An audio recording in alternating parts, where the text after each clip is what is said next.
chemin là-bas. Mais... Allez! Regarde, c'est assez visible, regarde, tu vois, je sais pas, enfin... Sois discret au fil, enfin, je sais pas. J'émets de légères pressions sur le sol, tu vois, plus ou moins fortes.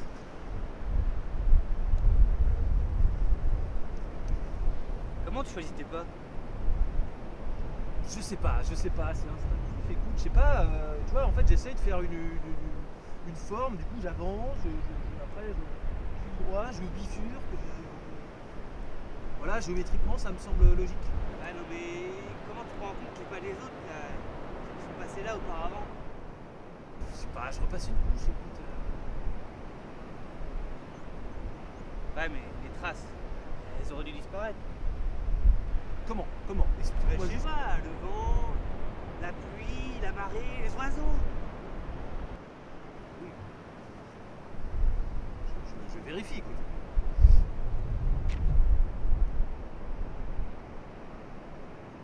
Pourquoi tu viens là en fait? On vient jamais là. Personne ne vient jamais là d'ailleurs.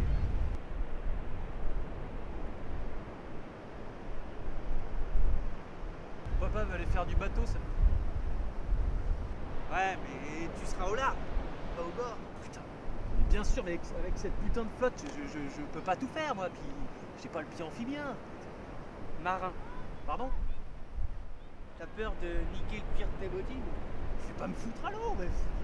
Bon, ok, je suis agile, je nage, ouais, ok, mais c'est pas, ça fait des kilomètres, quoi. Je peux pas tout faire non plus, hein. T'es peut-être pas assez motivé. Oh, ferme ta gueule. Non, excuse-moi. Je suis sûr que vous allez vous marrer. Oui, bah oui, j'en suis sûr aussi, mais voilà, c'est bien pour rester dans la sphère du rire que je me casse le cul, tu sais. Écoute, tu sais le nombre de merdes que tu peux choper dans cette flotte? Tu sais que, à la base, c'est simplement pour le fantasme naturel de la plage qu'on vient ici, tu sais. On se pose là, on se reluque les culs, avec des hectolitres d'eau à portée de nageoire. Enfin, c'est seulement pour ça qu'on s'y trempe les grelots. Sinon, mec, c'est un bourbier. Regarde toute cette merde. Ok. Tu sais seulement, ils ont trouvé un continent de déchets au milieu de l'Atlantique. Je l'ai pas inventé, je te jure, j'ai failli gerber. En fait, c'était une espèce de plaque flottante en plus, je sais pas, de débris de consommation, de merde entreposée à quelques kilomètres des côtes américaines, quoi.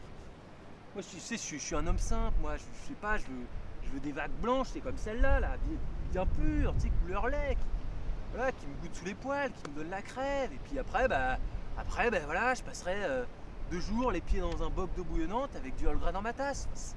Ça serait parfait, tu vois. Ok. Putain, T'as peur?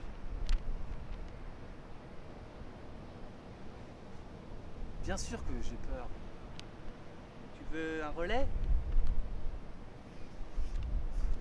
Non, pas toi, enfin, tu vas tout me saloper. Non. J'ai pris des notes. J'ai des cloques sur les mains et mon carnet a les fesses rouges. Je vais te montrer. Tu vas repartir dans ce sens là et tu vas repartir ici. Ok?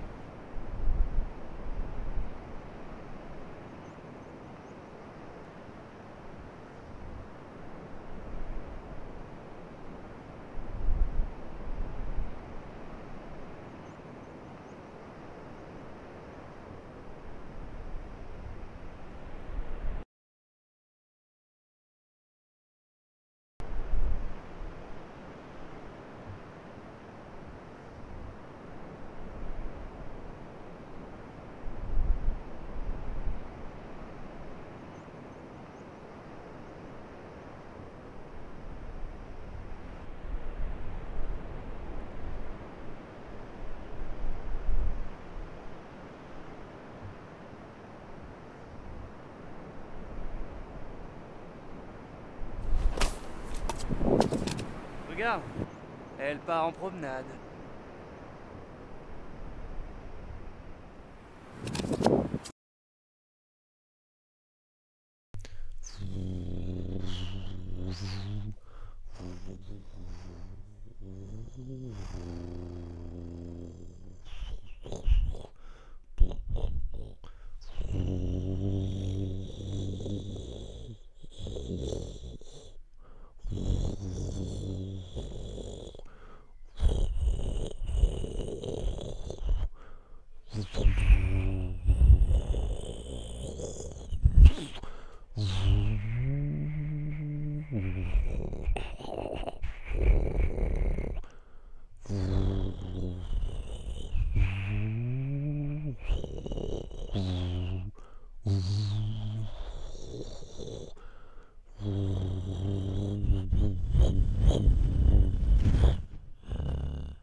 Qu'est-ce qu'on fait ce soir?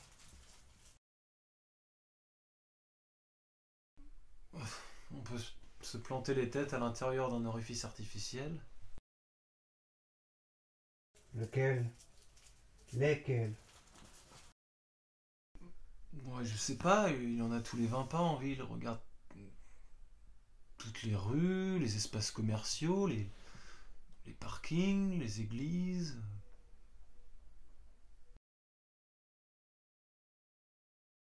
Tu sais qu'une fois, j'ai retiré le microphone d'un téléphone dans une cabine publique. Tu sais, c'est la partie où tu parles. Et j'y ai enfourné ma tête, tu sais, jusqu'au germe de ma barbe.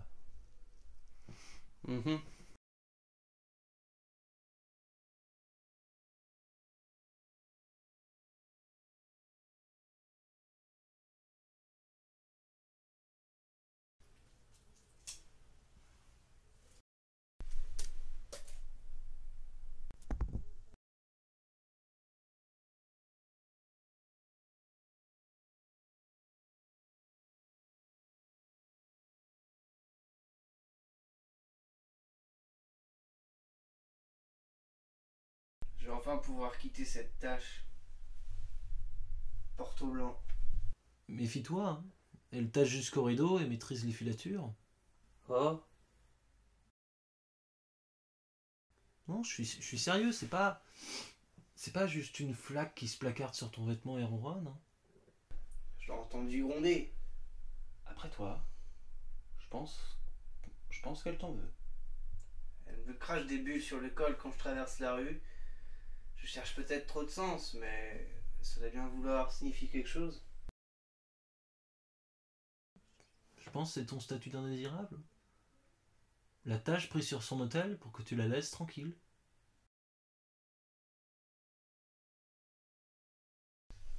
Puisque c'est une demande à genoux, je vais frotter.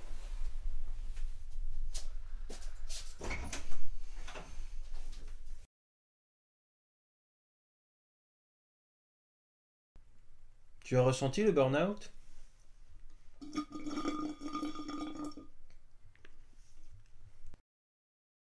Tu ne ressens pas le burn-out, tu le hurles. Un matin, en filant en course, tu penses sur tes pompes, tu éclates ta quatrième paire de lacets de la semaine, et puis tu gueules comme un chien, coincé sous les roues d'un bus. Ce que tu ressens bien par contre, c'est une vague de chaleur qui couine, comme le chien pour un docteur.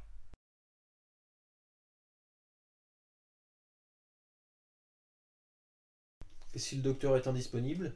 Ça passe, mais ça reviendra si tu rachètes une paire de lacets. Oui. Ce ne sont pas les licenciements, divorces, parricides qui signent ton adhésion aux hôpitaux psychiatriques de France, mais plutôt une succession de lacets qui se brisent. Je le ferai noter sur ta pierre tombale. Oui, et pour pas paraître pingre, ajoute aussi aimer les écluses et scier son cigare par le front.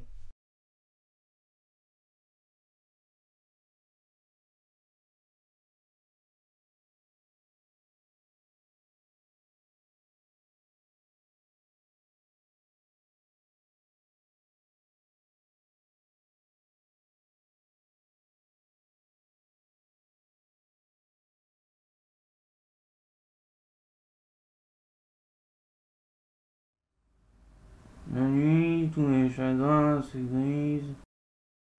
Gainsbourg.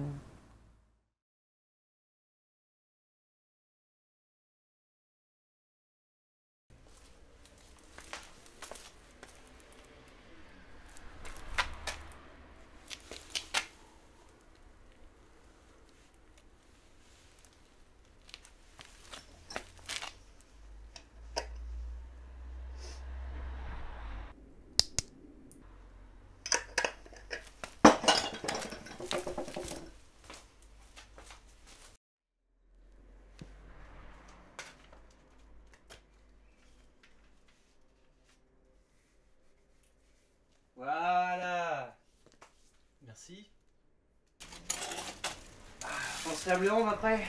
T'en partes avec, après, il faut refaire, c'est chiant. Pardon. Ok.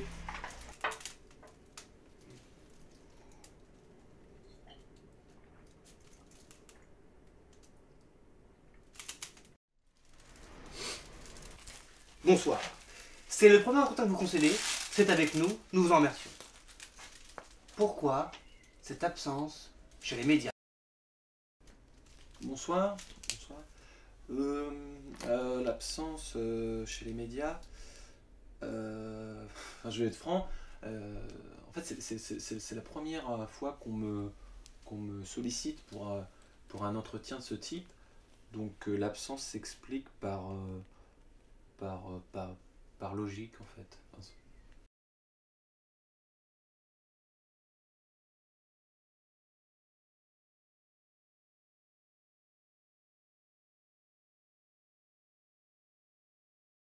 Vous voulez dire qu'aucun de nos confrères nous a approché auparavant? oui, oui en fait, oui. Après voilà, moi je suis pas défaitiste. Je me dis, bah, Ouais. ça fait peu de temps que je suis connu du grand public au sens large. Et je suis un garçon assez prudent. Donc voilà, j'ai pas envie de me précipiter. Vous avez peur de l'exposition? Putain, mais je loge pas sur le tapis là! Je loge pas sur le putain de tapis là! Ah, c'est bon! Bien sûr, vous savez, ce que j'aime me dire, c'est une petite anecdote. Moi, voilà, je suis dans ma maison, bah, j'écris mes petits trucs, et après, bah, j'envoie mes textes au front, et je leur télégraphe mes directives, voilà, où aller, où se présenter, et voilà, mais toujours important, les mains gantées, parce que c'est toujours cette peur de la surexposition. Vous n'aimez pas trop vous expliquer. Bah non, c'est pas ça. Voilà, j'écris, après je soumets, on accepte. Bah des fois on n'accepte pas. Voilà, c'est la vie, mais voilà, c'est. Mais l'argent, mais... Est-ce que l'écriture, au final, n'est-elle pas seulement un moyen de s'argenter? Non, pas du tout. C'est pas. Voilà, c'est sûr, ça peut permettre, des fois.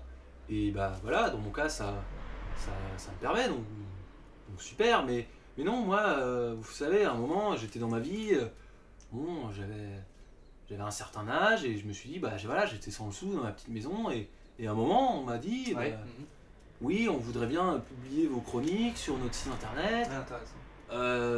Du coup, je me suis dit, bah ouais, super. Et voilà, peut-être par ambition, crainte, je sais pas comment on l'appelait, mais bah voilà, j'ai accepté. Vous savez, je vais vous faire une petite confession, je me demande vraiment chaque jour si je suis un lâche. Mais cette situation n'est selon vous pas idéale? Non, elle est pas idéale, parce que voilà, moi j'aime bien l'imagerie du papier, moi personnellement. Du coup voilà, vous pouvez me mettre au banc, mais moi c'est quelque chose, voilà, j'aime bien qu'on me lise sur je sais pas, bah moi ce serait plus 80 grammes Garamond souvent, avec couverture Monaco à la grain, ça c'est super ça. Du coup, bon, vous pouvez me mettre au banc, hein, comme je l'ai dit. Oui, vous définiriez-vous comme étant nostalgique?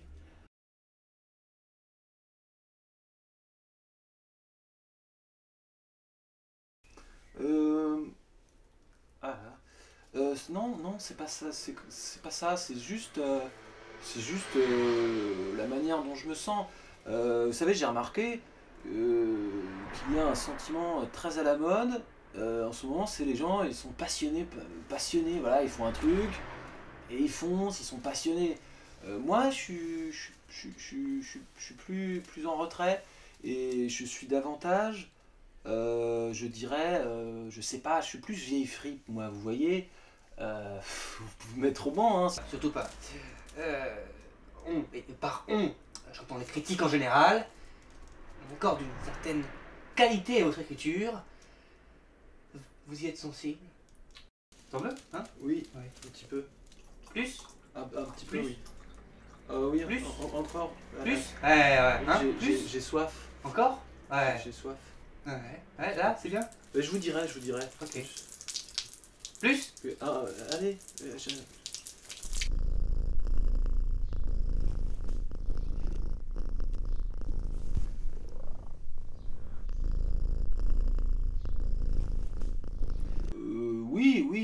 Oui, sensible, oui, bah, bien sûr, ça fait plaisir. Après, c'est quelque chose qui ne doit pas, même si je suis ravi qu'il trouve mon texte euh, exceptionnel, hein, sans fausse modestie, euh, ça ne doit pas, voilà, dans ma démarche, ça ne doit pas interférer voilà, avec ma trajectoire et avec ce que je fais, avec mon bien-être et mon être personnel. Oui, alors. D'ailleurs, on dit de vous que vous êtes lunaire, peu concentré. Est-ce que votre succès ne serait pas qu'un clapot dans la mare? Poursuivez-vous une véritable trajectoire littéraire?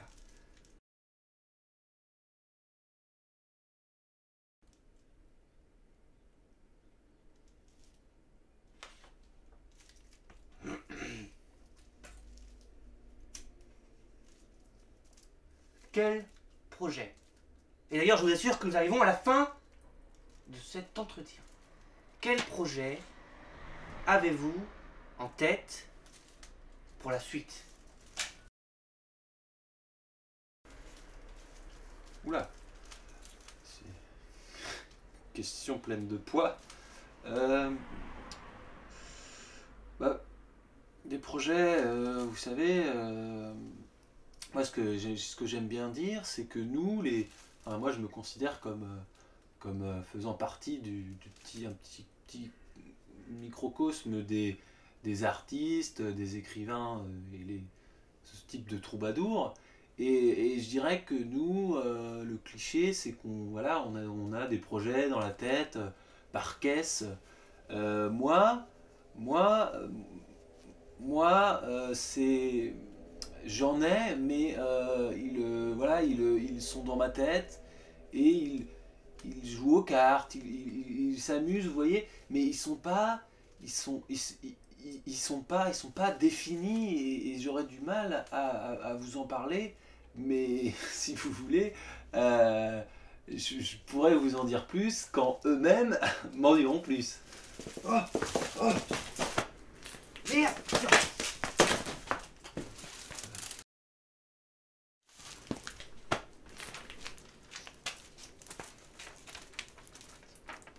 Je vous remets le carton.